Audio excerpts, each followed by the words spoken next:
ನಮಸ್ಕಾರ ಎಲ್ಲರಿಗೆ, sir Janardhan sir ಮಾತಾಡ್ತಾ ಇರೋದು. ಕುಶಲವೇ, ಕ್ಷೇಮವೇ, ಸೌಖ್ಯವೇ. Welcome back to Ganesh Karan cricket talks YouTube channel.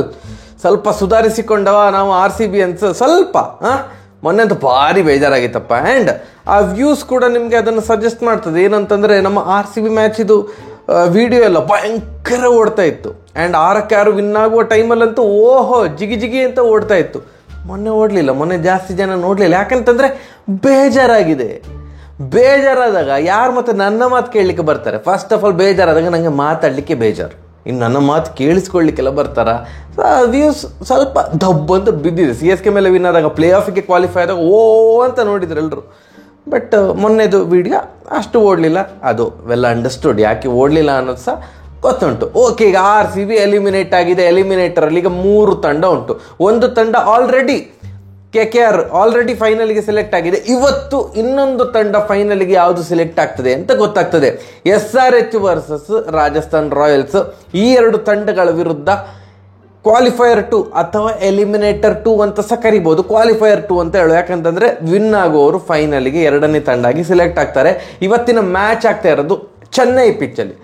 Little slow pitch ಅಂತ ಹೇಳ್ಬೋದು. ಲಕ್ನೋ ಅಷ್ಟು ಸ್ಲೋ ಅಲ್ಲ, ಬಟ್ ಸ್ಟಿಲ್ ಲಿಟಲ್ ಸ್ಲೋ. ಈಗ ಬೆಂಗಳೂರು ಗ್ರೌಂಡ್ ಥರ ಒಂಥರ ಬ್ಯಾಟಿಂಗ್ ಪ್ಯಾರಡೈಸ್ ಅಲ್ಲ, ಬಟ್ ಹಾಗಂತ ತೀರಾ ಬೌಲಿಂಗ್ ಪಿಚ್ ಕೂಡ ಅಲ್ಲ. ಈಗ ಒಂದು ಮಾತು ಈಗ ಹೇಳಲಿಕ್ಕೆ ಇಷ್ಟಪಡ್ತೀನಿ, ಏನಂತಂದರೆ ಈ ಸಲದ ಇದು ಏನು ಪ್ಲೇ ಆಫಿಗೆ ತೇರ್ಗಡೆ ಆದಂತಹ ತಂಡಗಳು ಒಂಥರ ವಿಚಿತ್ರ ತಂಡಗಳು. KKR ಗಂಭೀರ್ ಬಂದದ್ದೇ ಒಂದು ಪ್ರಚಂಡ ತಂಡ ಆಗಿ ಹೊರಹೊಮ್ಮಿತು. ಎಲ್ಲರೂ ಸಹ ಫಾರ್ಮಿಗೆ ಬಂದು ಬಿಟ್ರು. ಅದರಲ್ಲಿ ಗಂಭೀರ್ ಕೈವಾಡ ಎದ್ದು ಕಾಣ್ತಾ ಉಂಟು, ಸೂಪರ್. ನೆಕ್ಸ್ಟ್ SRH ಒಂದು ಹೊಸ ತರಹದ ಆಟವನ್ನು ಈ IPL ಅಲ್ಲಿ ಸ್ಟಾರ್ಟ್ ಮಾಡಿದಂತಹ ತಂಡ. SRH ಈ ಥರದ ಆಟ ಎಲ್ಲ ಆಡ್ತದೆ. ಇಬ್ಬರು ಬ್ಯಾಟ್ಸ್ಮನ್ ದಡ ಅಂತ ಹೊಡಿತಾರೆ ಅಂತ ಯಾರು ಅಂದ್ಕೊಂಡಿರಲ್ಲ. 287 ಹೊಡಿತಲ್ಲ, ಆ ಥರ ಅವ್ರದ್ದೊಂದು ಟೆಂಪ್ಲೇಟ್ ಸೆಟ್ ಮಾಡಿದರು. ಒಂದು ವಿಚಿತ್ರ ತಂಡ. ರಾಜಸ್ಥಾನ್ ಅವ್ರದ್ದು ಮಿಡಲ್ ಇಲ್ಲ, ಹಾಗೆ ಹೀಗೆ ಅಂತ ಲಾಸ್ಟ್ IPL ತನಕ ಹೇಳ್ತಾ ಇದ್ದೆ. Parag all of a sudden ಈ ರೇಂಜಿಗೆ ಕನ್ಸಿಸ್ಟೆಂಟ್ ಕ್ರಿಕೆಟ್ ಆಡ್ತಾರೆ ಅಂತ ಯಾರು ಕೂಡ ಅಂದ್ಕೊಂಡಿರಲಿಲ್ಲ. ನನ್ನ ಇದು ಏನು ಟೀಮ್ ಪ್ರಿವ್ಯೂ ವಿಡಿಯೋ ಮಾಡಿದ್ದೆ IPL ಸ್ಟಾರ್ಟ್ ಆಗೋ ಮುಂಚೆ, ಅದರಲ್ಲಿ ಹೇಳಿದೆ Parag can be the man for RR ಅಂತ ಕೇಳಿದ್ದೆ.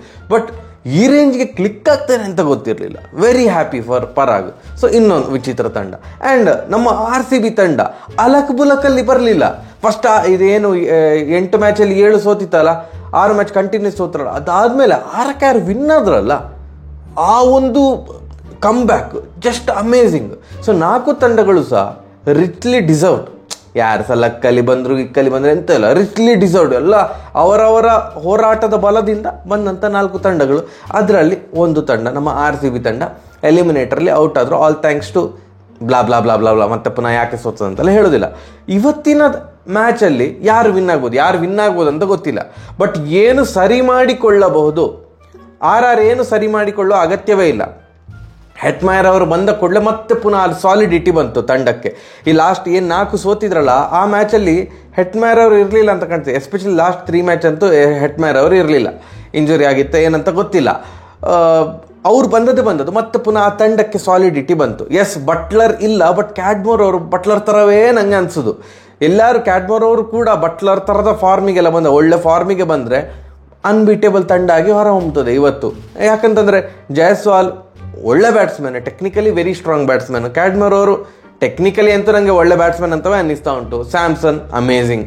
Parag ever consistent player for RR in this season. ಅದಾದಮೇಲೆ ಧ್ರುವ್ ಜುರೇಲ್, ಅವರ ಇಡೀ ತಂಡದಲ್ಲಿ ಧ್ರುವ್ ಜುರೇಲ್ ಅವರು ಮಾತ್ರ ಡೌನ್ ಹಿಲ್ಲಲ್ಲಿ ಇರೋದು. ತುಂಬ ವೆರಿ ಆವ್ರೇಜ್ IPL ಸೀಸನ್. ಯಾವುದೋ ಒಂದು ಮ್ಯಾಚ್ ಸೂಪರಾಗಿ ಆಡಿದ್ದು ಬಿಟ್ಟರೆ ಓವರ್ ಆಲ್ ನೋಡಿದರೆ ವೆರಿ ಆವ್ರೇಜ್ IPL ಅವರಿಗೆ ಹೋಗ್ತಾ ಇರೋದು. ಅವರು ಕ್ಲಿಕ್ ಆಗಬೇಕು. ಮತ್ತು ಅದಾದಮೇಲೆ ಪೋವೆಲ್ ಹೊಡೆಬಡೆಯ ಆಟಗಾರ. ಅದಾದಮೇಲೆ ಅಶ್ವಿನ್ ಅವರು ಬರ್ತಾರೆ. Okay, very decent batsman. ಅದಾದಮೇಲೆ ಯಾರು ಆಡೋದಿಲ್ಲ. ಅಶ್ವಿನ್ ನಂತರ ಆಡುವವರು ಯಾರೂ ಇಲ್ಲ. ಬಟ್ ಇಲ್ಲಿಯ ತನಕ ಬ್ಯಾಟಿಂಗ್ ಸಾಕು ಅಂತ ನಾನು ಅಂದ್ಕೊಂಡಿರೋದು. ಸೊ RR ಏನು ಚೇಂಜ್ ಮಾಡಬೇಕಾದಂಥ ಏನೂ ಅಗತ್ಯ ಇಲ್ಲ, ಚೇಂಜ್ ಮಾಡೋದಿಲ್ಲ. ಆ್ಯಂಡ್ ಆವೇಶ್ ಖಾನ್ ಕೂಡ ಮೊನ್ನೆ 4 ಓವರ್ಗೆ 40ಕ್ಕಿಂತ ಜಾಸ್ತಿ ಹೊಡಿಸ್ಕೊಂಡ್ರು ಕೂಡ ಐ ಲೈಕ್ಡ್ ಹಿಸ್ ಬೌಲಿಂಗ್. ತುಂಬ ಚೆನ್ನಾಗಿ ಬೌಲಿಂಗ್ ಹಾಕಿದ್ದಾರೆ. SRH ಬಗ್ಗೆ ಮಾತಾಡೋದಿದ್ರೆ, SRH ನಮ್ಮ ರಾಜಸ್ಥಾನ್ ರಾಯಲ್ ಥರ ಸೆಕೆಂಡ್ ಹಾಫಲ್ಲಿ ಎಕ್ಸ್ಪರಿಮೆಂಟ್ ಮಾಡ್ತಿದ್ರಲ್ಲ, ಈ ಎಕ್ಸ್ಪರಿಮೆಂಟ್ ಮಾಡೋದನ್ನು ಬಿಡಬೇಕು. ಒಂದು ಫಸ್ಟ್ ಆಫ್ ಆಲ್ ಮೊನ್ನೆ ಪ್ಲೇಯಿಂಗ್ 11 ಒಳ್ಳೆ ಇರಲಿಲ್ಲ. KKR ಮೇಲೆ ಆಡಿದಂಥ ಪ್ಲೇಯಿಂಗ್ 11 ಒಳ್ಳೆ ಇರಲಿಲ್ಲ. ವಿಜಯಕಾಂತ್ ನಾ first of all Indian bowler ಅಂತ ಅಂದ್ಕೊಂಡದ್ದು, ಅದು ಶ್ರೀಲಂಕನ್ ಬೌಲರ್. ಓಕೆ, ಶ್ರೀಲಂಕಾ ಯಾಕೆ ಹಾಕ್ಕೊಂಡ್ರು ಅಂತ ನಂಗೆ ಇನ್ನೂ ಐಡಿಯಾ ಇಲ್ಲ. ಅವರನ್ನು ತೆಗೆದು ಉನಾದ್ಕತ್ತನ್ನು ಹಾಕ್ಕೊಳ್ಬೇಕು, ಸಿಂಪಲ್ ಮಾರೆ. ಅವರಂತೆ ಉನಾದ್ಕತ್ ಈ IPL ಅಲ್ಲಿ ಚೆಂದ ಮಾಡಿ ಬೌಲಿಂಗ್ ಹಾಕಿದ್ದಾರೆ, ಟು ಬಿ ಆನೆಸ್ಟ್. ಸೊ ಅವರನ್ನು ತೆಗೆದು ಉನಾದ್ಕತ್ತನ್ನು ಹಾಕ್ಕೊಳ್ಬೇಕು. ಆವಾಗ ಎಂತಾಗ್ತದೆ, ನಿಮಗೆ ಮಿಡ್ಲ್ ಆರ್ಡರಲ್ಲಿ ಒಂದು ಫಾರಿನ್ ಬ್ಯಾಟ್ಸ್ಮನನ್ನು ಹಾಕ್ಕೊಳ್ಬೋದು. ನೀವು ಇಂಪ್ಯಾಕ್ಟ್ ಪ್ಲೇಯರ್ ಆಗಿ ಹಾಕ್ಕೊಳ್ತೀರೋ, ಹೇಗೆ ಬೇಕಾದರೂ ಹಾಕ್ಕೊಳ್ಳಿ ಬ್ಯಾಟಿಂಗ್ ಟೈಮಲ್ಲಿ, ಆಯಿತಾ. ಅಲ್ಲಿ ವಿಜಯಕಾಂತನ್ನು ತೆಗೆದಿರೋದ್ರಿಂದಾಗಿ ಮಾರ್ಕ್ರಮ್ ಅವರನ್ನು ಹಾಕ್ಕೊಳ್ಬೇಕು, ಮಾರ್ಕ್ರಮ್ ಆರ್ ಗ್ಲೆನ್ ಫಿಲಿಪ್ಸ್. ಆವಾಗ ಎಂತಾಗ್ತದೆ, ಮಿಡ್ಲ್ ಆರ್ಡರ್ಗೆ ಒಂದು ಸ್ಟೆಬಿಲಿಟಿ ಬರ್ತದೆ. SRH ಇದು ಪ್ರಾಬ್ಲಮ್ಮು. ಆ್ಯಂಡ್ ಆಲ್ಸೋ ಅವ್ರದ್ದು ಸ್ಟ್ರಾಂಗ್ ಪಾಯಿಂಟ್ ಏನು ಅಂತಂದರೆ, ಫಸ್ಟ್ 2 ಬ್ಯಾಟ್ಸ್ಮನ್ ಏನು ಓಪನಿಂಗ್ ಬ್ಯಾಟ್ಸ್ಮನ್ ಇದ್ದಾರಲ್ಲ, ಅವರಿಬ್ಬರು 6 ಓವರ್ ನಿಂತರೆ ಅರ್ಧ ಮ್ಯಾಚ್ ಮುಗ್ದಿರ್ತದೆ. 6 ಓವರ್ಗೆ 100 ರನ್ ಹತ್ರ ಹೊಡೆದಿರ್ತಾರೆ ಅವರು. ಎಲ್ಲಿ ಆದರೂ ಮೊನ್ನೆ ಥರ ಫಸ್ಟ್ 2 ಓವರಲ್ಲೇ ಅವ್ರು ಔಟ್ ಆದರು ಅಂತ ಇಟ್ಕೊಳ್ಳಿ, ಹೆಡ್ ಮತ್ತು ಅಭಿಷೇಕ್ ಶರ್ಮಾ.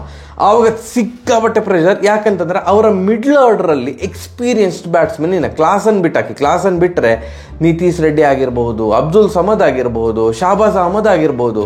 ಸೊ ಎಕ್ಸ್ಪೀರಿಯನ್ಸ್ ಇಲ್ಲ ಇವರಿಗೆ. ಆಲ್ ಆಫ್ ಅ ಸಡನ್ ಇಂಥ ಪ್ಲೇ ಆಫಲ್ಲೆಲ್ಲ ಇಂಥ ಸಿಚುವೇಶನ್ ಕ್ರಿಯೇಟ್ ಆದಾಗ ಎಂತಾಗ್ತದೆ, ಗಟ ಆಗ್ತದೆ. ಮೊನ್ನೆ ಆದದ್ದು ಸಹ ಹಾಗೆ.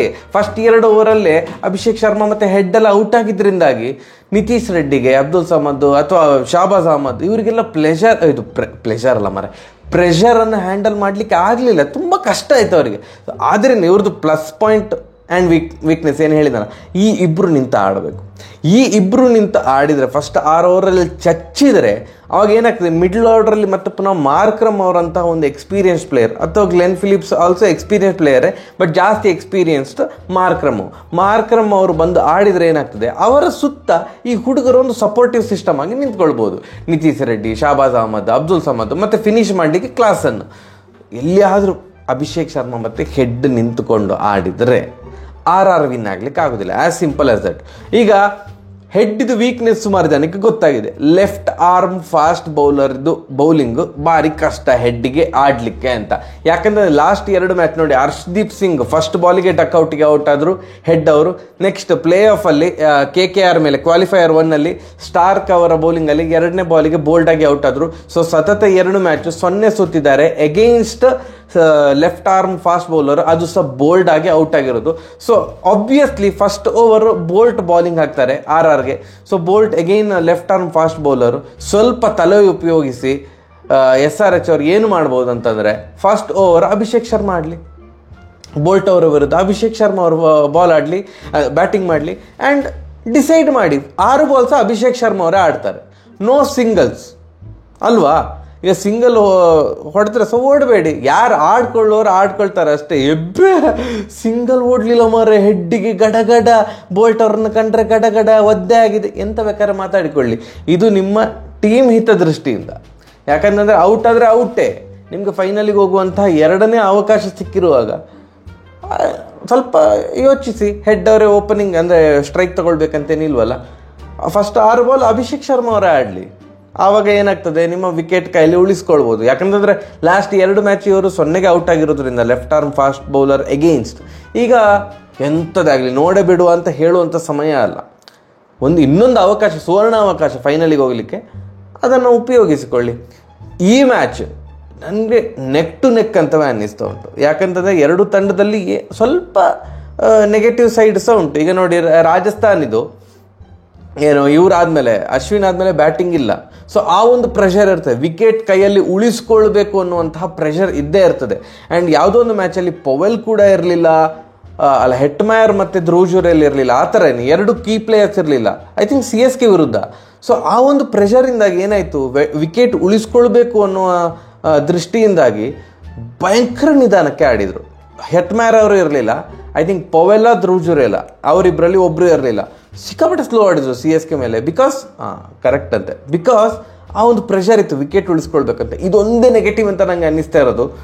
RRಗೆ ವಿಕೆಟ್ ಉಳಿಸ್ಕೊಳ್ಳಿಕ್ಕೆ ಟ್ರೈ ಮಾಡ್ತಾರೆ. On the other hand SRH ಬೇರೆನೇ ಟೆಂಪ್ಲೇಟಲ್ಲಿ ಆಡ್ತಾ ಇರೋದ್ರಿಂದ SRH will go for the kill. First ಏನಾದ್ರು ಬ್ಯಾಟಿಂಗ್ ಬಂದರೆ definitely SRH will go for the kill. But wicket ಸ್ವಲ್ಪ ನೋಡಿಕೊಂಡು ಆಡಬೇಕಪ್ಪ. ಫಸ್ಟ್ 2 ವಿಕೆಟ್ ಅವ್ರದ್ದು ಏನಿದೆ ಒಟ್ಟರಾಶಿ ಆಡಬೇಡಿ, ಅಷ್ಟೇ ನೋಡಿಕೊಂಡು ಆಡಿದರೆ SRH ವಿನ್ ಆಗ್ಬೋದು. SRHದು ಪ್ಲಸ್ ಪಾಯಿಂಟೇ ಏನಂತಂದರೆ ಆ ಒಂದು ಫಸ್ಟ್ ಇನ್ನಿಂಗ್ಸು ಹ್ಯೂಜ್ ಸ್ಕೋರ್. ಎಲ್ಲಿಯಾದರೂ ಹೆವಿ ಸ್ಕೋರ್ ಮಾಡಿದರೆ ಅವರು ಡಿಫೆಂಡ್ ಮಾಡ್ತಾರೆ. ನೀವು ಜಾಸ್ತಿ ಹೊಡಿಲಿಕ್ಕಾಗಲಿಲ್ಲ, ಡಿಫೆಂಡ್ ಮಾಡ್ಬೇಕಂದ್ರೆ ಡಿಫೆಂಡ್ ಮಾಡ್ಲಿಕ್ಕೆ ಆಗೋದಿಲ್ಲ SRHಗೆ. ಸೊ ಫಸ್ಟ್ ಬ್ಯಾಟಿಂಗ್ ಏನಾದರೂ SRH ಫಸ್ಟ್ ಬ್ಯಾಟಿಂಗ್ ಮಾಡಿದರೆ ಡೆಫಿನೆಟ್ಲಿ ಅವ್ರು 200ರ ಮೇಲೆ ಹೊಡಿಲಿಕ್ಕೆ ಟ್ರೈ ಮಾಡಿಯೇ ಮಾಡ್ತಾರೆ. ಆ್ಯಂಡ್ 200ರ ಮೇಲೆ ಹೊಡಿಲೇಬೇಕು ಅವ್ರು ವಿನ್ ಆಗಬೇಕು ಅಂತಿದ್ರೆ. ಇಲ್ಲಾಂದ್ರೆ ಫಸ್ಟ್ RR ಬ್ಯಾಟಿಂಗ್ ಮಾಡಿದರೆ ಆವಾಗ SRH ಚೇಸಿಂಗ್ ಟೈಮಲ್ಲಿ ಹುಚ್ಚು ಕಟ್ಟಬಾರ್ದು, ಫಸ್ಟ್ ಬಾಲೇ ಬೀಸ್ಲಿಕ್ಕೆ ಹೋಗೋದು, ಬೋಲ್ಡ್ ಆಗೋದು, ಹಾಗೆಲ್ಲ ಆದರೆ ಕ್ಲಿಯರ್ ಅಡ್ವಾಂಟೇಜ್ ಫಾರ್ RR. ನಿಮಗೆ ಯಾರು ವಿನ್ ಆಗ್ತಾರೆ ಅಂತ ಅನ್ನಿಸ್ತಾ ಉಂಟಂತ ಕಮೆಂಟ್ ಸೆಕ್ಷನ್ ತಿಳಿಸಿ. ನನಗೆ ಯಾವ ಕಡೆ ಸಹ ವಾಲ್ಲಿಕ್ಕೆ ಆಗ್ತಾ ಇಲ್ಲ. ನನಗೆ ಪರ್ಸ್ನಲಿ ಯಾರು ವಿನ್ ಆಗಬೇಕಂತ ಕೇಳಿ ನನಗೆ ರಾಜಸ್ಥಾನ್ ವಿನ್ ಆಗಬೇಕು ಅಂತ ಅನ್ನಿಸ್ತಾ ಉಂಟು. ಬಿಕಾಸ್ ಈ ಮಾತು ನನ್ನ ಬಾಯಿಂದ ಬರ್ತದೆ, ಯಾರು ಸಹ ಎಕ್ಸ್ಪೆಕ್ಟೇ ಮಾಡಲಿಲ್ಲ. ಐ ಬಿಕೇಮ್ ಫ್ಯಾನ್ ಆಫ್ ಇದು ಪರಾಗ್ ಅವ್ರದ್ದು ಆ ಕನ್ಸಿಸ್ಟೆನ್ಸಿ ನೋಡಿ ಉಂಟಲ್ಲ, ನನಗೆ ವಿನ್ ಆಗಲಿ ಮಾರ್ರೆ ಅಂತ. SRH ಬಗ್ಗೆ ಒಂದು ನಯಾ ಪೈಸೆ ಸಹ ನನಗೆ ಹೇಟ್ ಇಲ್ಲ. SRH ವಿನ್ ಆದರೂ ಖುಷಿಯೇ. ಬಿಕಾಸ್ ಈ ಒಂದು IPL ಅಲ್ಲಿ ಒಂದು ಡಿಫ್ರೆಂಟ್ ಫ್ಲೇವರ್ ಕೊಟ್ಟಂತಹ ತಂಡ ಖಂಡಿತವಾಗಿ ಸಹ SRH. ಯಾವುದೇ ಶತ್ರುತ್ವ ಇಲ್ಲ, ಎಂಥದ್ದು ಇಲ್ಲ. ನನಗೆ ಅವರ ಸೆಲೆಬ್ರೇಷನ್ ಬಗ್ಗೆ ಸಹ ಬೇಜಾರಿಲ್ಲ, ಎಂಥದ್ದು ಇಲ್ಲ. ಅವ್ರಿಗೆ ಏನು ಬೇಕಾದ್ರೆ ಮಾಡಿಕೊಳ್ಳಿ, ಅಮೇಝಿಂಗ್ ಟೀಮ್. ಬಟ್ ನಾನು ರೀಸೆಂಟ್ಲಿ ನನಗೆ ಪರಾಗಿದು ಬ್ಯಾಟಿಂಗ್ ಅಷ್ಟು ಇಷ್ಟ ಆಗ್ತಾ ಉಂಟು, ದ್ಯಾಟ್ ಮೆಚ್ಯೂರ್ಡ್ ಇನ್ನಿಂಗ್ಸ್ ತುಂಬ ಇಷ್ಟ ಆಗ್ತಾ ಉಂಟು. ಈ ಒಂದು ಕಾರಣದಿಂದಾಗಿ ಆ ಮನುಷ್ಯನ ಒಂದು ಕನ್ಸಿಸ್ಟೆಂಟ್ ಕ್ರಿಕೆಟ್ ಆ್ಯಂಡ್ ಇಷ್ಟೆಲ್ಲ ಟ್ರಾಲ್ಗಳನ್ನು ಇಷ್ಟು ವರ್ಷ ಸಹಿಸಿಕೊಂಡು ಈಗ ಅದಕ್ಕೆ ಉತ್ತರ ಕೊಡ್ತಾ ಇರುವಂಥ ರೀತಿ ನನಗೆ ಅಷ್ಟು ಇಷ್ಟ ಆಗಿ ಹೋಗಿದೆ. ಸೊ ಆದ್ದರಿಂದ ಜಸ್ಟ್ ಬಿಕಾಸ್ ಆಫ್ ಪರಾಗ್ 51% ನನ್ನ ಮನಸ್ಸು RR ಕಡೆಗೆ ಉಂಟು, 49% SRH ಕಡೆಗೆ ಉಂಟು. ಯಾರು ವಿನ್ ಆದರೂ ಏನು ಬೇಜಾರಿಲ್ಲ. ಆಲ್ ದ ಬೆಸ್ಟ್, ಎರಡು ತಂಡಕ್ಕೆ ಆಲ್ ದ ಬೆಸ್ಟ್. ಸೂಪರ್ ಆಗಿ ಆಡಿ, ಒನ್ ಸೈಡೆಡ್ ಕ್ರಿಕೆಟ್ ಆಗೋದು ಬೇಡ, ಒಳ್ಳೆ ಕ್ರಿಕೆಟ್ ಮ್ಯಾಚ್ ನಡೀಲಿ ಅಂತ ಈ ಮೂಲಕ ಆಶಿಸ್ತೇನೆ. ಸರಿ, ಮ್ಯಾಚ್ ಆದ ಕೂಡಲೇ ಬಂದು ಸಿಗುವ. ನಮಸ್ಕಾರ.